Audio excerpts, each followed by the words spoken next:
Assalamu alaikum, I'm Hania Rifat and I will be moderating today's session. Is there any distortion? Can everybody please keep their mics on mute? Thank you so much. I welcome all our esteemed panelists to the final day of the 6th Beyond the Youth Conference. I would begin by introducing the Youth General Assembly. Youth General Assembly is an autonomous assembly that has been formed in order to provide a credible platform that instigates the true sense of policy and strategy making, equitable administration, and non-customary legislative public speaking on social issues by empowering enthusiasm in youth for being the future ambassadors and democrats. The aim is to inculcate the convening and confronting qualities amongst the youth to expand their perspective and knowledge regarding true democracy and parliamentary politics. Keeping up with its tradition, the Youth General Assembly has organized its sixth Beyond the Youth Conference that has been virtual in light of the pandemic. The aim of the conference is to ensure the role of youth as a driving force behind justice. I welcome all our esteemed panelists on this very important discussion that we're going to have today on the role of women leaders in political governance. I would begin by introducing our panelist. Joining us today is Ms. Bushra Anjumbat. Ms. Bushra is a member of the Punjab Assembly. She has a master's in English from Connect College. She has pursued a career in academia thereafter, being a professor at the Beacon House National University. In 2013, she joined the Lahore University of Management Sciences as a teaching fellow and is an active member of the Punjab Assembly from 2013.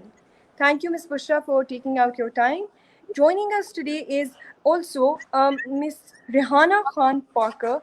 Ms. Rihanna is a South African lawyer, mediator, and arbitrator with 28 years of experience as the director of RKP Law Inc. with access to justice at the heart of what she does. At university, she attained her majors in politics and comparative government and law.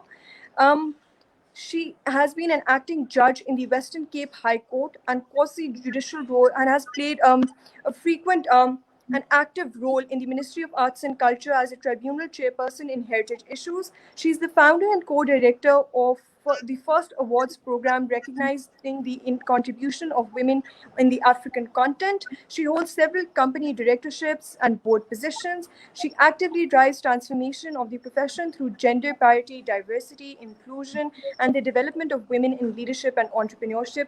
Ms. Rihanna, it's an absolute pleasure to have you here with us today, and we look forward to a great conversation.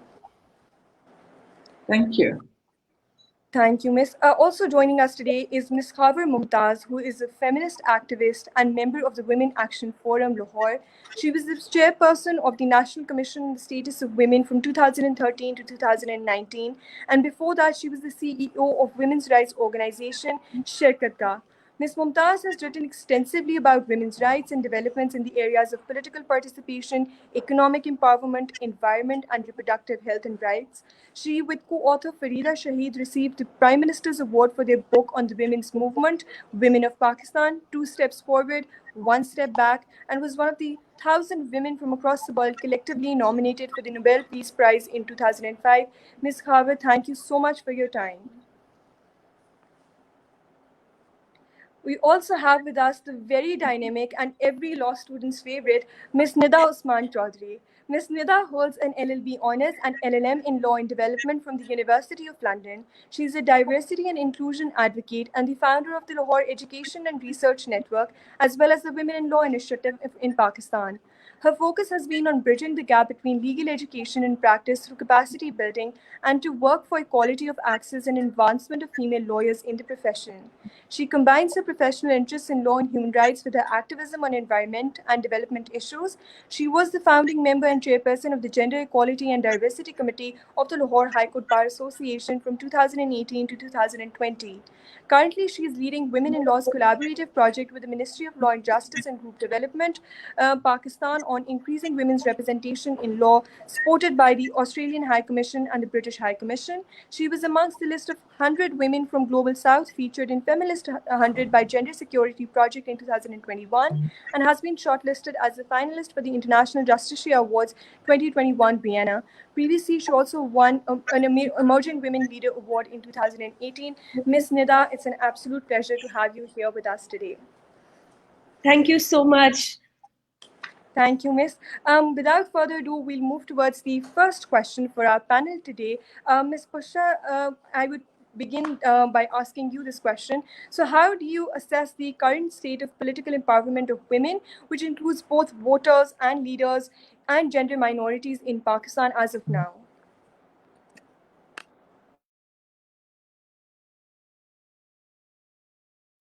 Miss, you're on mute. We can't hear you.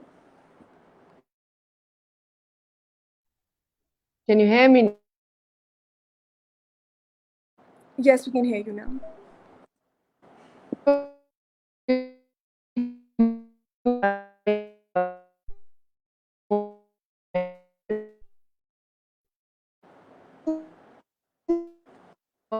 Miss Bushra, it's very unfortunate. There's some distortion on your side. Maybe you could try reconnecting. So I'll move to Ms. Rihanna before I have Ms. Nida's stance on this. So Ms. Rihanna, if you assess the current state of political empowerment across the African continent, so we can have like an intercontinental approach to it, how do you see how empowered are women in today's time and age? If we compare women in leadership positions and women as voters as well, how politically empowered are they? Miss, you're also on mute, so you'll have to unmute.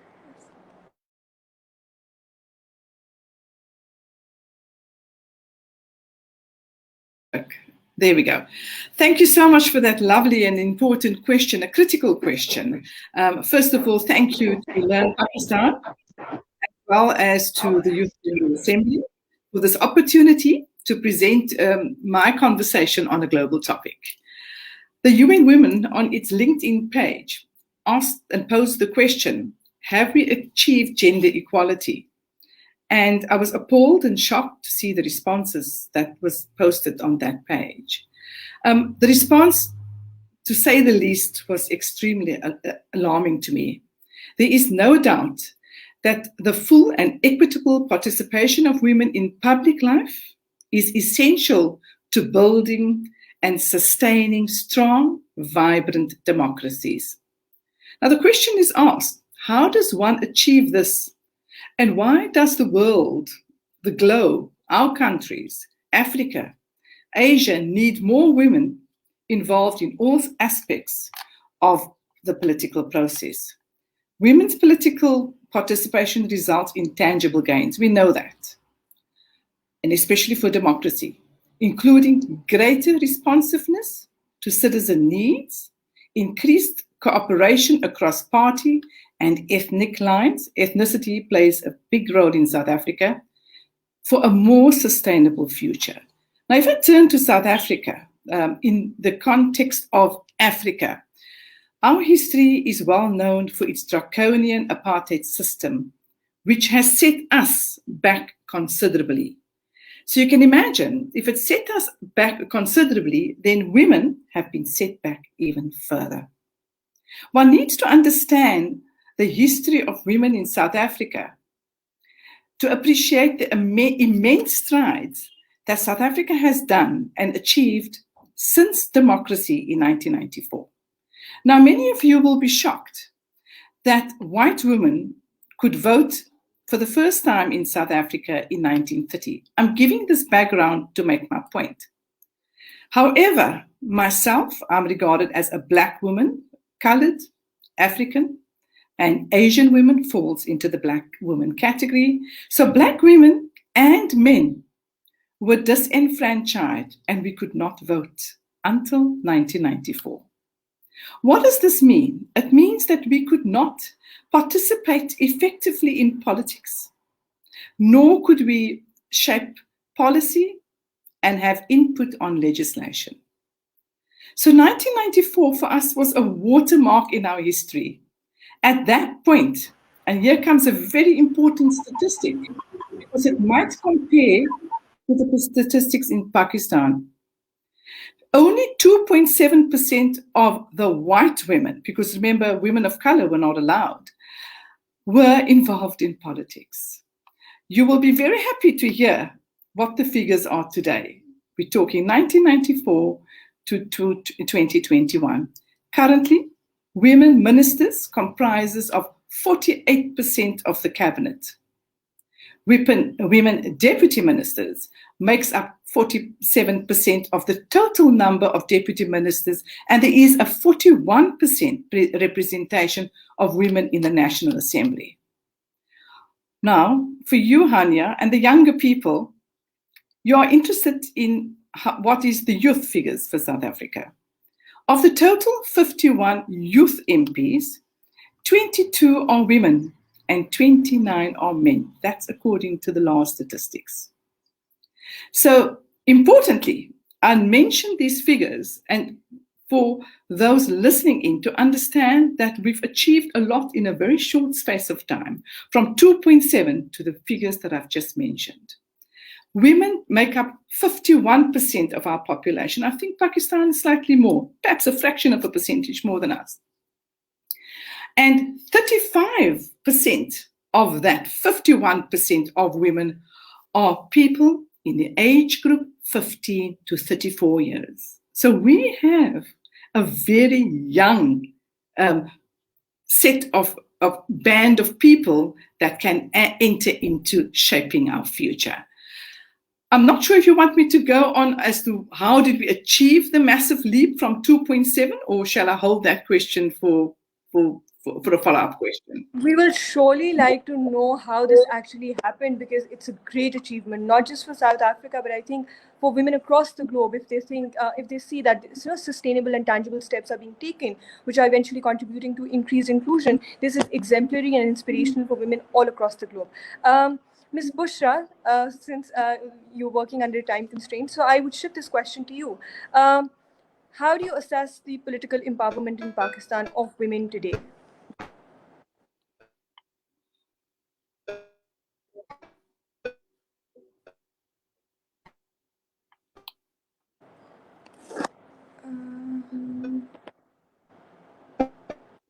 Ms. Bushra, it's very unfortunate that we can't hear you.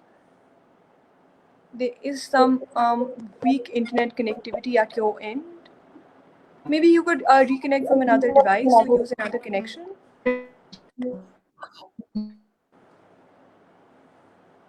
Sorry, Ms. Bushra. So,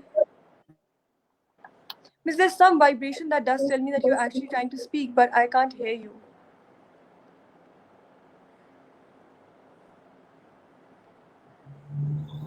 Ms. Chaudhary, can you hear me? Very, very softly. I can barely hear you.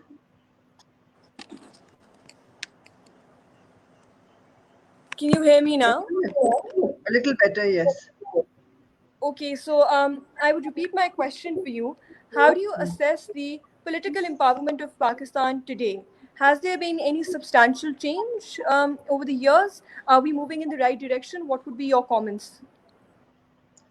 First of all, it was really heartening to listen to the achievement in South Africa.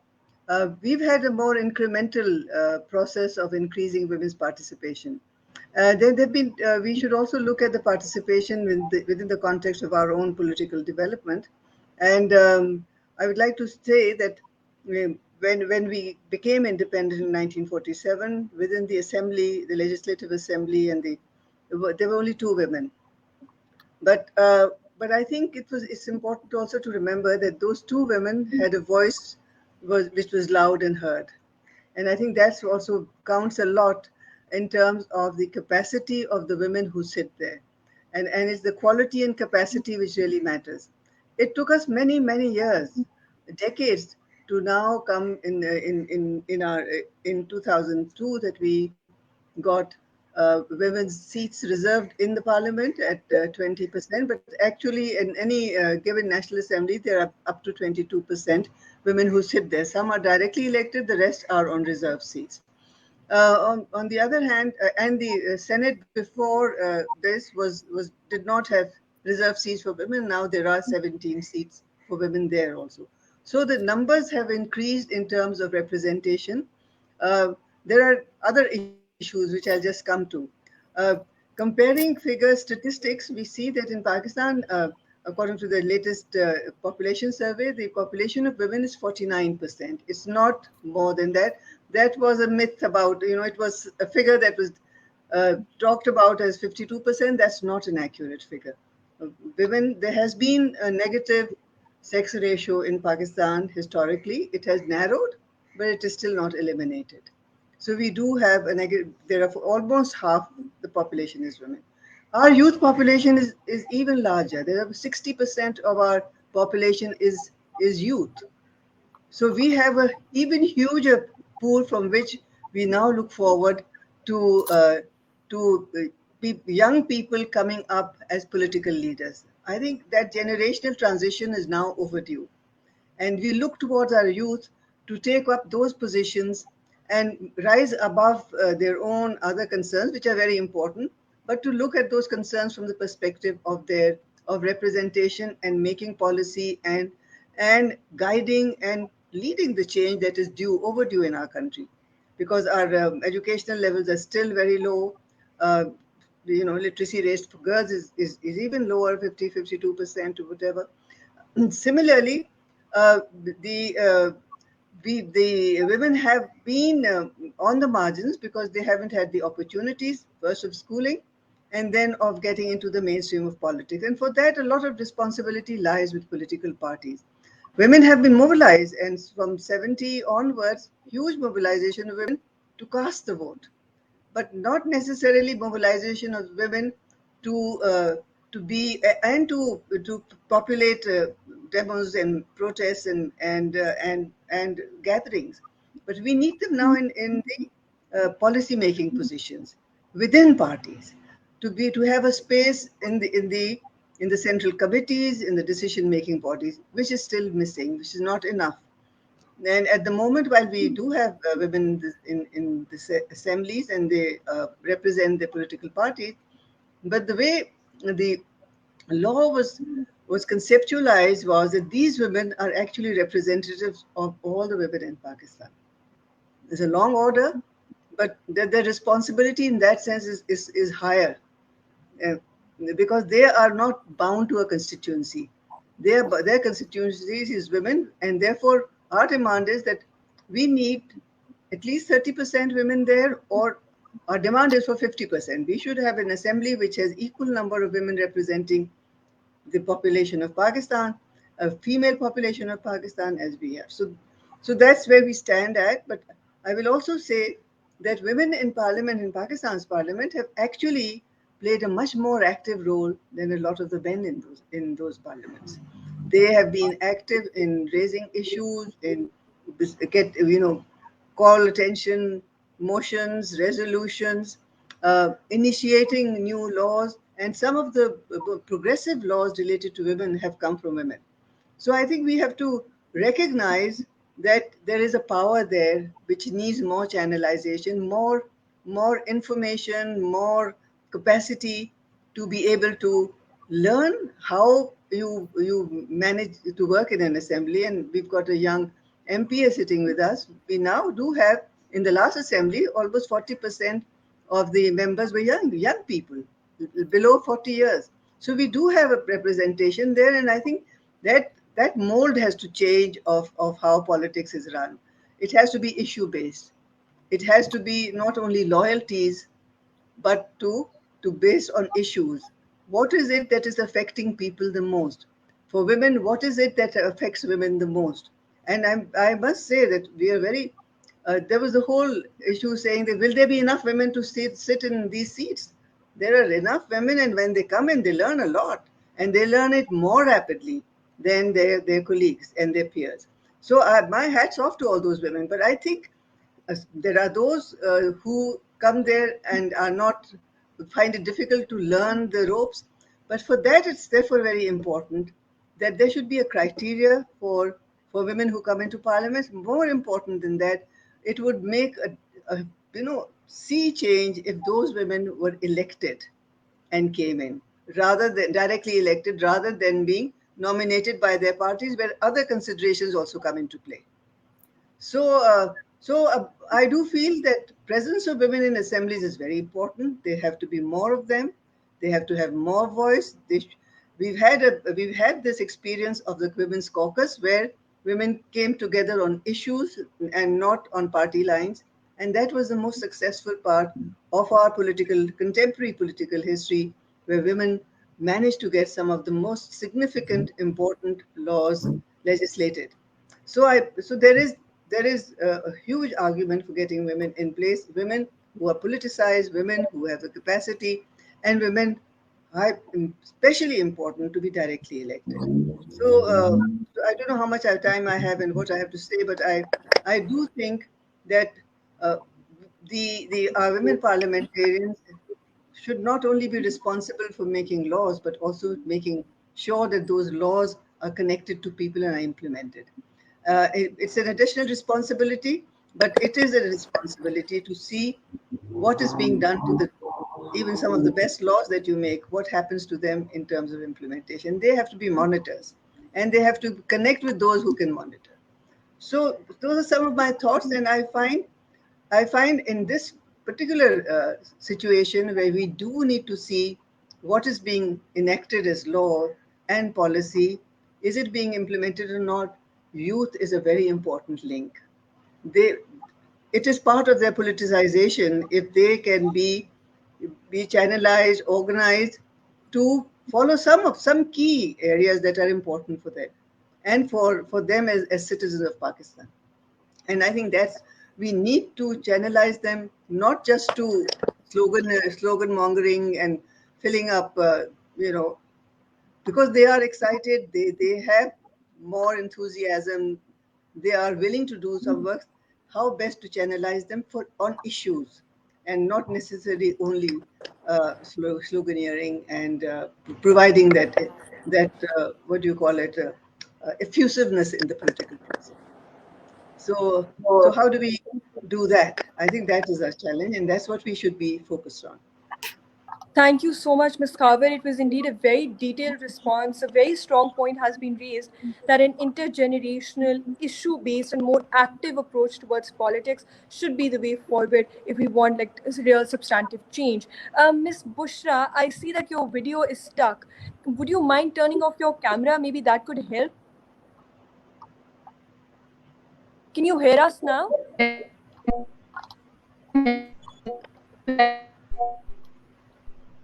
No, the signal is problematic. Yes, Miss, it's very unfortunate that we cannot hear you. There's some vibration that does tell me that you're speaking, but your voice is not clear. Would you mind reconnecting for one last time? Because it's almost time that you. I'm just so sorry that there's an internet No, we can hear you now, connection loud issue. and clear. Oh, We can hear you perfect, loud perfect. and Now clear. that you can hear Yes. me because it was getting very frustrating for me. I'm quickly just going to touch upon a few points. I'm actually glad because uh, Ma'am Khabar has raised quite a few issues that I really wanted to highlight. You know, Pakistani politics has a culture, and that is that you have to follow a particular party line.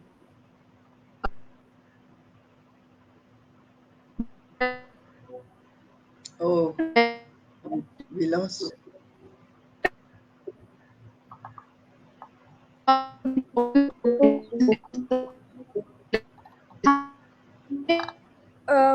Miss, unfortunately, we just lost you in the middle.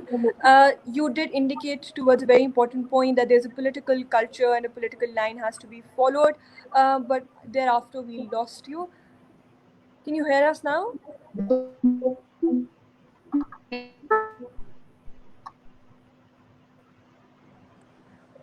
Miss, very unfortunately, I think we cannot hear you.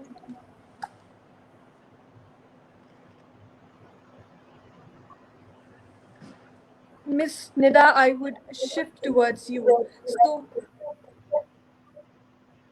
Miss Nida, I would shift towards you. You have a lot of experience in diversity and inclusion. That is what you've advocated for as well. So, not just political empowerment of women in governance and public policy for us, but also in the bar, because that's your area of expertise. So, how do you see the situation in our Punjab Bar or Lahore Bar associations? How do you see women taking up leadership positions there, and what is their role? I just want to quickly add to the debate that we were having earlier. Although Ms. Khabar has explained wonderfully and beautifully about the historical sort of representation and the increase in numbers from there on, but I wanted to highlight one specific issue that our minority women face in particular. because they face discrimination on two levels. So, they face it first for being a woman and then for being a minority. So in the parliament, in the National Assembly, we have 10 seats which are reserved for the minority, and then we have 60 seats which are reserved for women. And I was talking to my female counterparts, my colleagues in law, who are from the minority community and who also contested the elections and were also members of the parliament in the previous tenure of the government. And they were telling me about this problem that the minority women were facing in particular, that nobody was accommodating them in the minority quota, because they were saying that you're a woman, so you should be going into the women's quota. And the people in the women's quota were saying that, oh, you're from the minority, why don't you apply, or why don't you count yourself in that quota? And as a result, in this tenure, we just have one woman from minority communities who are part of the assembly, the National Assembly, on the minority quota seat, whereas we have 60 women on the women seats, and then 9 of them are on general seats, and most of them are from the majority faith. So the lack of representation of minority women is an added, I think, issue that is often overlooked. There was one MNA, Romina Khurshid Alam, who also embraced Islam last year, which is obviously her own free will. But I'm just saying that in terms of representation and diversity of minority women, I think a lot more needs to be done. And if the number from, like, currently 70 women make up the National Assembly members in Pakistan, and that comes down to around 21% of representation. So if that number is ever to increase, I think there also needs to be an intersectional lens that is applied to increasing women's representation, because unless we do that, unless the inclusion includes that lens of diversity and representation from the intersectionality, we will not really be truly diverse in the sense of the term. So that is a point that I wanted to establish, and it's dedicated to Mary James Gill, who's I really learned this from her. So I wanted to mention her in particular. But in the bar, in the profession, as you've mentioned, that's my area of expertise. We've had several issues as far as representation is concerned. Now, recently we completed a state of women's representation in law study as part of the project that I'm working on. And that told me that we have women make up around 15% of judges in Pakistan and prosecutors. As advocates, we stand at 12%, whereas our representation in the bar councils is only barely 2%. And bar council is supposed to be one of the most democratic platforms, because there you are elected through an election. And unlike the National Assembly, you don't have any reserved seats or quotas or any other affirmative measures to, even as a temporary measure, to correct the imbalances that exist in the disparity that you have in terms of the numbers. So while I do agree with Ms. Khavar that it would be great if you can have this kind of equality and representation on general seats, but till such time that we have disparity of numbers, we will require certain affirmative actions, and they don't just have to start and end at quotas. Like, I have been looking at various examples from UK, even South Africa for that matter, where they say that no single gender should comprise more than 2/3 of the composition of a board or something. So that, like, this is not exactly prescribing a quota, but it's a more neutral language in terms of saying that no single gender, whether it's women dominating or it's men dominating or it's any other gender dominating, it kind of the language is more inclusive than saying that okay, so many seats are going to be reserved for women and that's it, because that kind of then acts as a ceiling as well, and then competing on general seats becomes more difficult. But other progressive steps that UK has in particular taken have been moved from women in judiciary in the UK. So Lady Justice Hale set up this whole Judicial Diversity Committee in 2013 to supplement and support the work of Judicial Appointments Commission in the UK. And their role mainly is to come up with training programs and to improve the pipeline of candidates, to create more awareness, bridged the information deficit, and all of that has produced tremendous results for increasing the representation of women in the judiciary in the UK. So yes, once you kind of actively go and seek candidates or work with them in terms of developing their capacity, so that eventually when the time comes for looking out for the appointments of these at these positions, you will have a pool of candidates that are trained, and then of course on merit you can decide who goes forward and who is appointed and who's not, and that's a separate debate altogether. But first, the process itself has to be welcoming and has to work on improving the pipeline, because given the structural inequalities, having very, like having a non-inclusive or a non-participatory approach can actually, push the marginalized communities, including women, way back in the line. So, I mean, this is currently where we stand in terms of representation in the profession, and these are some of the steps that we need to take to improve that. Hania, I wanted to just correct one of the impressions that Nida seems to have had. I have said general seats are always open for women, and that parties have to nominate them, and independent women stand but don't always succeed. What I was saying is that reserved seats should also be filled through direct elections. See what happens now, if you talk to the assembly members who've come on reserved seats, they feel, unless they are, really outstanding, they feel that they're indebted to their parties for being brought onto the reserved seat. So they and our elections are party elections, so they have to come from the party platform, and that party platform, the way it selects the members, makes them sort of ehsan ho jata hai unka. So the point is that they should be nominated by their parties for certain level of criteria, and then they should contest the election, because that will give them more confidence and more independence in their views. And the other issue that I think Bushra was raising, which is a reality, that parties want you to follow a certain party framework and party line. But we've also seen that within our own assemblies, where party lines are very strong, women have come together on issues to coalesce and promote and take forward legislation.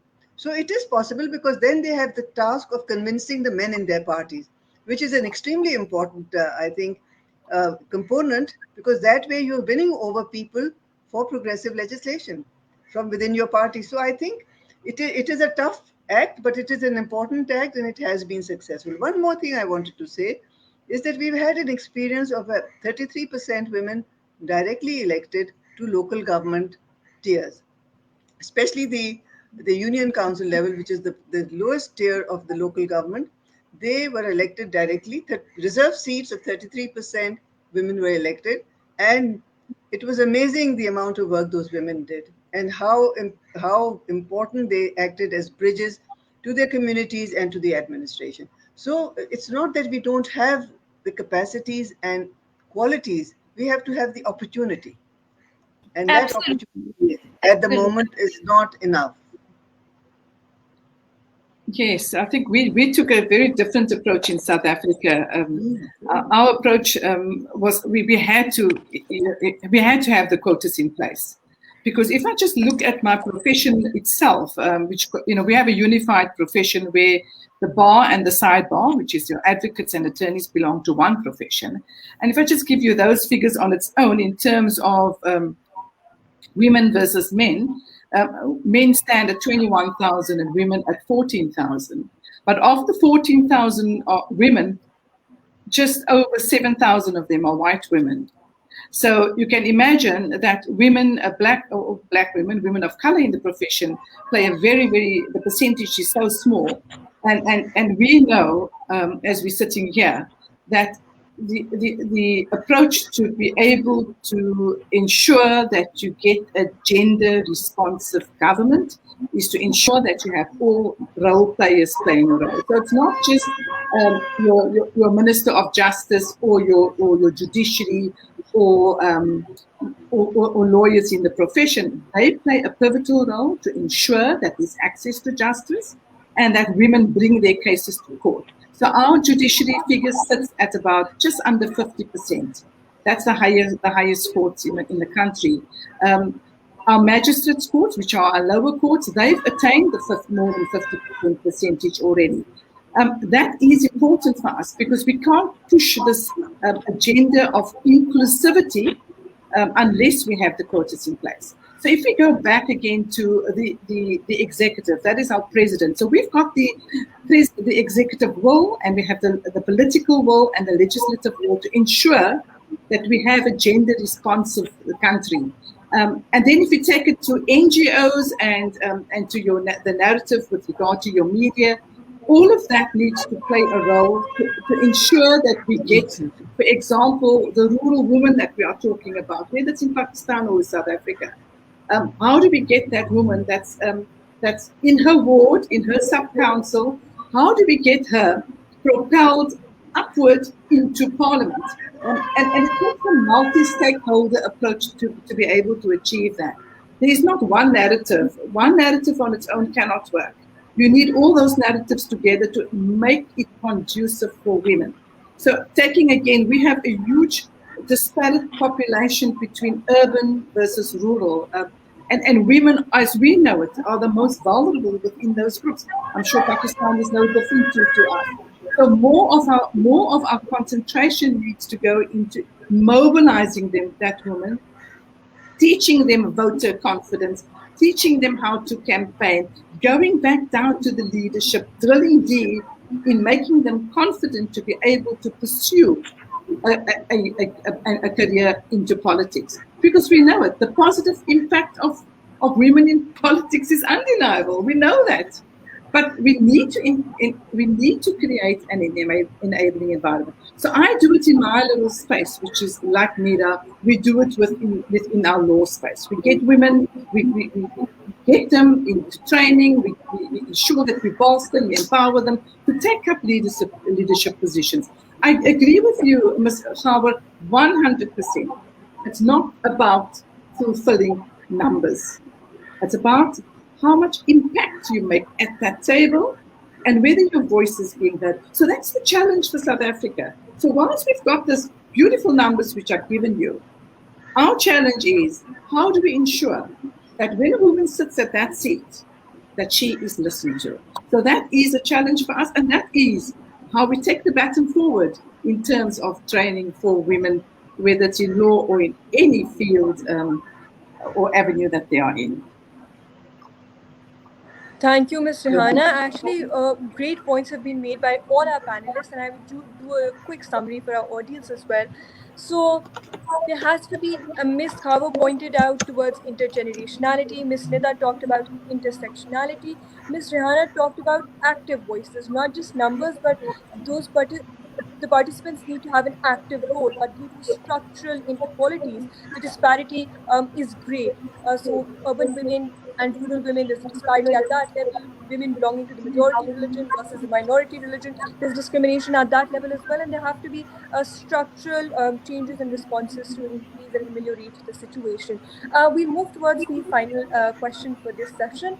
When we talk about Pakistan, and when we talk about India at a global scale as well, women face a lot of opposition, hostility in terms of behavior, societal behavior and approach when they take up a difficult task of following or pursuing a leadership position. How can we improve this social behavior? I'm sure this will be a long-term change, a long-term plan, but what is the suggestion of our panelists to improve the societal approach or the societal behavior towards women? So we'll have Ms. Rihanna's response on this first, so then we can move towards Ms. Khabar and Ms. Nida and finally conclude the session. Yeah, I think our history made us fortunate in this respect, that whilst we were still fighting to overcome apartheid, we had very strong civic organizations, very strong grassroots level organizations that was fighting the political demon that we had. But what that created was, it created grassroots women's organizations, and of course the African National Congress, Women's League was one of the strongest movements in South Africa. That then made us ready. When the constitution was to be drafted, women ensured that we got everything in that constitution that we had wanted. So we've got those NGOs, and we rely heavily on those NGOs. So the right to protest with conditions, the right to be able to come to court as an amicus curiae, as an NGO, is open for us. So we have that framework which enables us. And our courts are open to amicus curiae. I'm not sure if that notion is applicable in Pakistan. Nida is nodding ahead. And that gives women's lobby groups and men lobby groups a year. They're getting voice. They can be heard. So we believe that the only way that one can do about propelling and investing in our youth for the future is to collaborate with multi-stakeholders, women's organizations, government, the private sector, and to bring more women into government, train these women leaders, boost women's skills to actively participate in elections as candidates and voters. Lobby women's rights. You can't work without them. Voter education, training leadership and strengthening leadership skills for me is definitely critical, and therefore to promote transformative leadership politics and in communities, we need the equal, active and reciprocal participation of women as members. Otherwise, we need to shape, and women are best placed, we know it, to shape policy and reform of legislation, because we understand how it impacts on the most vulnerable, with women being close to the heartbeat of her community. We need to enhance the understanding, contribution of and benefits for rural communities. For me, the rural community is pivotal and so critical to this discussion. On gender mainstreaming, so that we get the nation building process as a furtherance to promote the process of transformative leadership and citizenship. And as Ms. Hawa said, to have that voice rather than the number. But we need the number and work on that number to get that voice. So we need to take up the positions on and don't. A very important body for us is corruption in South Africa. You hear a lot about corruption here. So we need to ensure that women take up their position in those election oversight committees, the elections that oversees, the body that oversees elections, because that is often where a lot of corruption does creep in. So for me, I think male and female legislators must work together in order to solve the myriad of problems in their countries, in order to meet worldwide development goals and build strong, sustainable democracies with women at the center of it. Thank you. Thank you so much, Miss, for your response. Miss Hawa, we need to have numbers before we start working on the voice. What would be your comments about this? Look, actually, I think some very interesting points that Rihanna brought up, and what the South Africa experience seems to demonstrate, at least from what we've discussed just now, is that there was a composite will to have gender responsive systems. I think we don't have that composite will in our country at the moment. I mean, I think that is very important. The intent to be inclusive, intent to give real representation, intent to listen to what women are doing, we are still some distance from that universalized intent. And I think that is what is missing. So that's why I agree entirely with you that it has to be multi-sectoral, intersectionality, different, a commonality of purpose amongst all the stakeholders, and we have to bring them together for that commonality of purpose. And that is really our objective if we want women mainstream, women to be seen as equals, as equal citizens. But we also find that there are social structures that impede that kind of thinking, and they come as obstacles. So we have to therefore struggle at every level. For instance, when we managed to get reservations for women in the parliament as well as in the local government, it was a 10-year campaign to get 33% women in the local government, and it was a campaign run by NGOs and civil society organizations and activists. It was that persistent commitment that brought us to that level. Then we used that as the stepping stone to ensure that there were reserved seats in the assemblies now. And that was another huge, effort, mostly by women's rights and human rights organization. If it hadn't been for that groundswell, we wouldn't be with this many numbers also. Then the next struggle, the next challenge comes, where the women who are on reserve seats start feeling that they're not being treated as equals within the assemblies also, because they've come on reserved seats. They haven't proven themselves. They don't get ministries. They don't become heads of department. You see, so there is a discrimination which is embedded in our cultural norms, and we have to be therefore fighting at two levels all the time: a political level which is connected with the social level, and therefore the challenge is that much more. And when we come to the grassroots, for instance, grassroots women are more than eager to get organized because their lives are tough. And if anything through their collective action makes their lives better, they are ready to come. And from there, we see leadership being thrown up.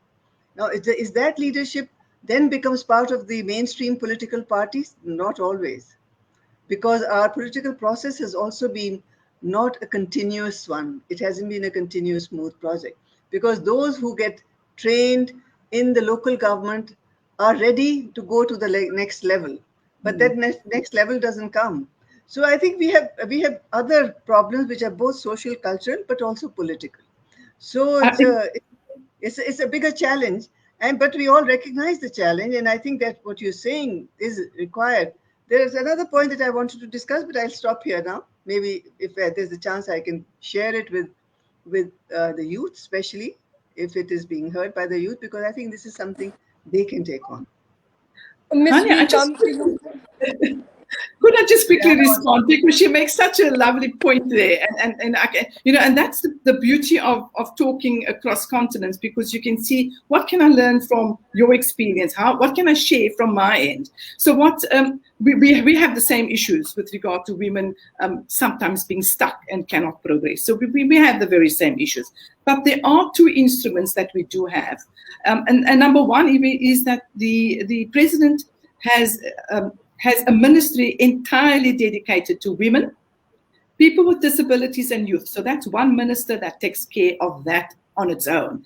And then secondly, in our constitution, we've got two very important instruments. The one is the Commission for Gender Equality, and the other one is the South African Human Rights Commission. So immediately, if there's any form, because discrimination is huge in South Africa. We are almost the experts on it because of our history.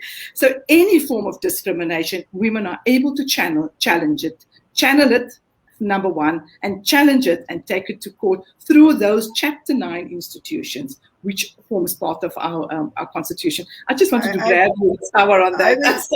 I will have to really come in here, Hanya, if you don't mind. And Nida, the point is we have both those institutions also. We have the National Commission on the Status of Women, has a lot of independence and autonomy, but it is not given the space to function within its mandate. And that functioning has to come from the government, has to enable the commission to act as the watchdog, as the mediator, so to say, between state institutions and civil society. That in itself is questioned by people in authority also. The other is we have a National Commission of Human Rights, came into being much later. The Women's Commission has been there from 2000. It has in fact been upgraded and enhanced its authorities, but there are practical. So what I was trying to refer to is actually reflected in how those are not how difficult it is for them to function. They respond, but their response has to be connected with what is on the ground from the systems that provide relief. And it's very interesting that we have some very good institutions. How they are constrained is really the issue, and how do we overcome those constraints? And in fact, we learned a lot from the Gender Equality Commission of South Africa when our National Commission was being thought about, conceptualized. In fact, we brought people from there.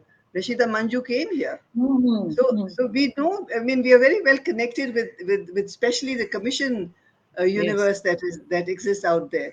So we took all the good points from different commissions, from the British, from the Indian, but you have to be given the space to function also. And therefore that we come back to that intent and the cultural, I shouldn't call it so broadly misogyny, but the way that women are looked at and their space is looked at, their roles are looked at, and different arguments are used to keep women where they are.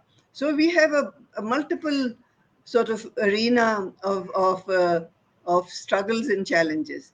Not that we withdraw from them, we take them on. And we've got Nida sitting here, so very much one of those younger taker-ons. So I think point well taken, but also there are always constraints that we have to overcome as women and activists. Actually, a very strong point, Miss. There needs to be composite will and intent to give rights that would actually help counter the disparity in our entire social structure. Miss Nida, this points towards a very disappointing situation, if I may take the liberty to say. But is there hope with initiatives like Women in Law coming forward, doing magnanimous work in the field of increasing inclusion? Do you think there's hope, and how far are we? Actually, which might be a very initial question, but how far are we? Absolutely. I think that there's more than hope because, despite all the attempts to constrain and to suppress voices, I feel that all the dissenting voices are actually getting louder and louder thanks to digital tools and technology that is available as well, especially to our youth. And, the opportunities that the previous generation didn't have for the longest time are now there out there for the youth. So like previously, if you couldn't sort of collaborate and connect or even share information as easily, if there was some sort of disruption or some sort of a control over that, the same is not true anymore because the ground realities have changed over there as well, and technology has taken a leap. And I see young people organize for various causes, and they're so much more well aware, and they have so much more energy and the will to change and do something, and something constructive with their time, like what you guys are doing here with the Youth General Assembly, for example, is an inspiring example on its own. And then so many other groups, there's student movements, there's Aurat March, there's grassroots level, there's lady health workers out there, and now you have tools to amplify those voices as well, not just locally but globally as well. And I think that's what's happening, that because we're all able to access more information, and yes, some of it may be misinformation and you have challenges in the online and digital arena as well, but having said so, our youth is definitely much more equipped and in a position to really take a lot of these challenges head on. Otherwise, we wouldn't see the kind of debates that we see on our social medias, and some of them are very, very constructive and headed for the right direction. With initiatives like Women in Law, for example, I think we have also come a long way. In 2016, people used to make fun of me when I used to tell them that, women in law, and they'd be like, what is this women in law? It's like father-in-law and mother-in-law, like why? And they would just make fun of me. And then when I wanted to set up the Gender Equality and Diversity Committee at the Lahore High Court Bar, and I went to them with my proposal, they were like, what is this? Why do we need this? Like, what does this even mean?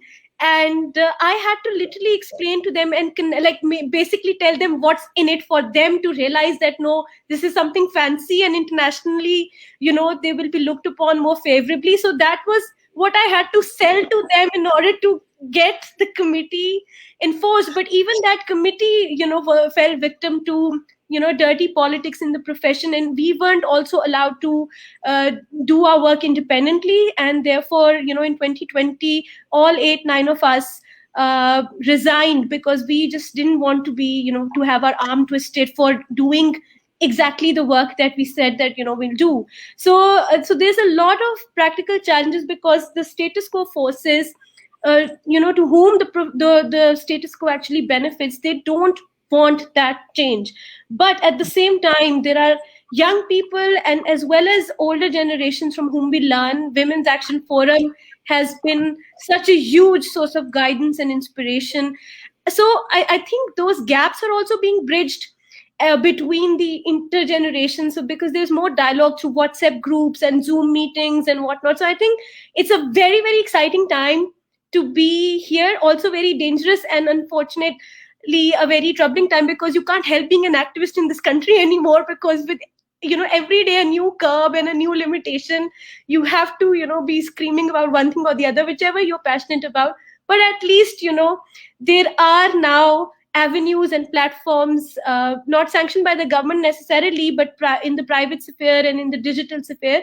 So I see a lot of reorganization and a lot of desire to move things forward. So I'm very hopeful and very excited. So thank you so much for putting your drop in the ocean, and thanks to all our seniors for doing what they did, and they continue to inspire us. I mean, they still have more energy than we do, because I remember on the first Aurat March, particularly I think it was either the 2019 one or something, they were all dancing and giving us their energy. So we still, I think, have a lot to learn from them. So I'm really happy about all these developments. Yes, in the face of all the other challenges, which can be very discouraging, and sometimes the morale can be down and all, but at the same time there's a lot of hope as well. So it's just about which lens you put on and how you want to see. So I'm very hopeful in the youth. Thank you so much. Thank you, Miss. Absolutely. Indeed, Miss Howard, you want to say something? I'm coming to you for the I said concluding I remarks. agree that there is hope, and I believe that it's only struggle through which you come to some achieve your goals. So we cannot shy away from those struggles, and I think the youth are ready for taking on some of those.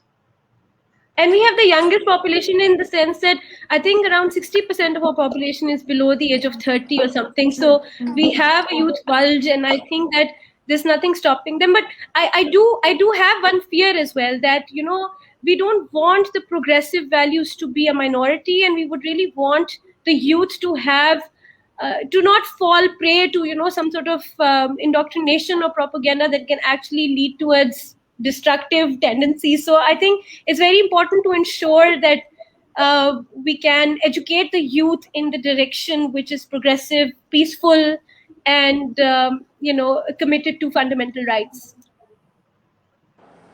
They're great initiatives, and in the end, it is hope that is actually taking us forward.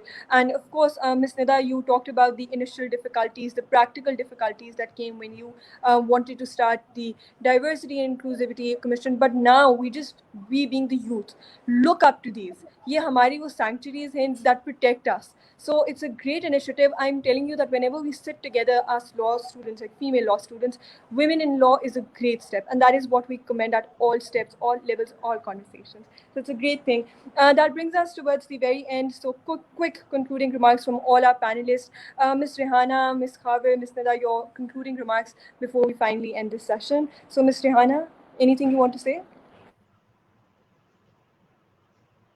You're muted. Rihanna, you're on mute.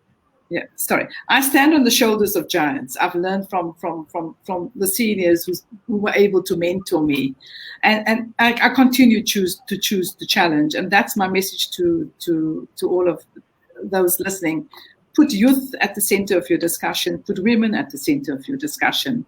Choose to challenge. Do the mechanisms of what I've just heard from the Kumako panelists are there. But if you're not going to choose to challenge, to do it in following due process, then you're not going to be achieving what you need to achieve. And then there's a famous saying by Ruth Bader Ginsburg, and I'd like to end on that from my side. Women belong in all spaces where decisions are being made. It shouldn't be that women are the exception. I would like to extend her quote to say, women and youth belong in all spaces where decisions are being made.